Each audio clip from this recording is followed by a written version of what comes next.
Hello guys, வணக்கம் மக்களே. Big பாஸோட டே 73யோட promo தாங்க பார்க்க போகிறோம். ப்ரோமோவில் பார்த்தீங்கன்னா, இங்கே டான்ஸ் மாரத்தான் 2.2 டாஸ்கில் வந்துட்டு விக்ரமும் அரோராவும் உள்ளே போயிருக்காங்க. ஆக்டிவிட்டி ஏரியாவுக்கு போயிட்டு டான்ஸ் ஆடுறாங்க. இவங்களால சுபிக்ஷாவும் எஃப்ஜியும் வந்துட்டு பாட்டை கண்டுபிடிக்கவே முடியல. என்னென்னமோ பாட்டு சொல்லிகிட்ருக்குறாங்க.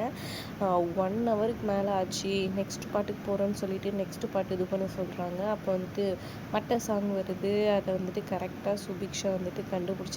அப்புறமா வந்துட்டு அதுக்கு அடுத்ததாக வந்துட்டு விஜய் சேதுபதியோட சாங் வருது. அந்த சாங்கையும் சூப்பராக வந்துட்டு சுபிக்ஷா கண்டுபிடிச்சிடுறாங்க.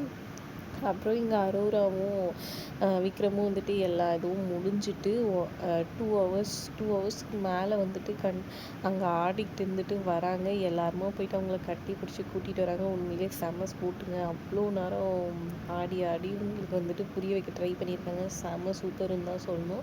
சூப்பராக இருந்துச்சுன்னாங்க. 4 பாட்டு கண்டுபிடிச்சிருக்காங்க 5 பாட்டில். சூப்பர் தாங்க. எனக்கு தெரிஞ்சு விக்ரம் டீம் தான் வந்துட்டு அந்த டாஸ்கில் வந்துட்டு வின் பண்ண போகிறாங்க ஒரு ஆளுன்றது எனக்கு தோணுது. நீங்கள் என்ன நினைக்கிறீங்கன்னு மறக்காமல் கமெண்ட் பண்ணுங்கள். வீடியோ பிடிச்சிருந்தா லைக் பண்ணிக்கோங்க. தேங்க்ஸ் ஃபார் வாட்சிங்.